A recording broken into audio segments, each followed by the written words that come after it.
केंद्रीय संचार मंत्री माननीय श्री ज्योतिरादित्य शिंदे हे त्यांचे कुलदैवत श्री ज्योतिबा देवाचे दर्शन घेण्यासाठी आज शनिवार दिनांक 13 डिसेंबर 2025 रोजी ज्योतिबा डोंगर येथे आले। त्यांचे सायंकाळी 6 वाजता मंदिर परिसरात आगमन झाले। त्यानंतर त्यांनी त्यांचे वंशपरंपरागत मिटके पुजारी यांच्यासोबत विधीपूर्वक श्री नंदी मंदिर, श्री महादेव मंदिर, श्री चोपडाई मंदिरात दर्शन घेतले व श्री ज्योतिबा मंदिरात दर्शनासाठी पोहोचले।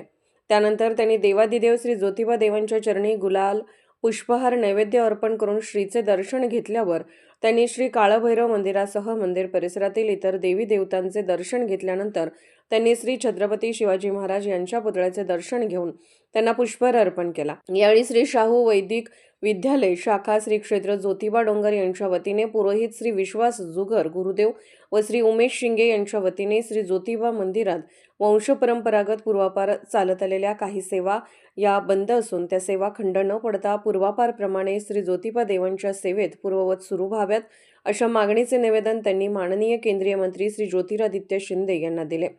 श्री ज्योतिबा मंदिर दर्शनावेळी श्री ज्योतिरादित्य शिंदे यांच्यासोबत श्री शिवराज नायकवडी सचिव पश्चिम महाराष्ट्र देवस्थान व्यवस्थापन समिती कोल्हापूर, श्री धैर्यशील तिवले ऑफिस इंचार्ज पश्चिम महाराष्ट्र देवस्थान समिती ज्योतिबा डोंगर, श्री अजित जुगर इंचार्ज सिंधिया देवस्थान ट्रस्ट संस्थान वाडी रत्नागिरी, श्री समीर शिंगटे उपविभागीय दंडाधिकारी पन्हाळा इतर मान्यवरांसह पुजारी, ग्रामस्थ व भाविक भक्त मोठ्या संख्येने उपस्थित होते। अनिल सांगळे, ज्योतिबा डोंगर।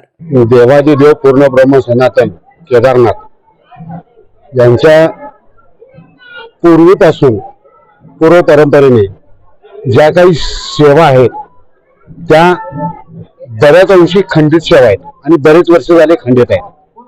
त्या पूर्ववत सुरू करण्यासाठी शाहू वैदिक विद्यालय शाखा वाडी रत्नागिरी श्री क्षेत्र ज्योतिबा यांच्या वतीनं एक संचार मंत्री म्हणून नव्हे तर देवादिदेव पूर्ण ब्रह्म सनातन केदारनाथ ज्योतिबा भक्त म्हणून ज्योतिरादित्य शिंदे यांच्याकडे निवेदन दिलेले आहे।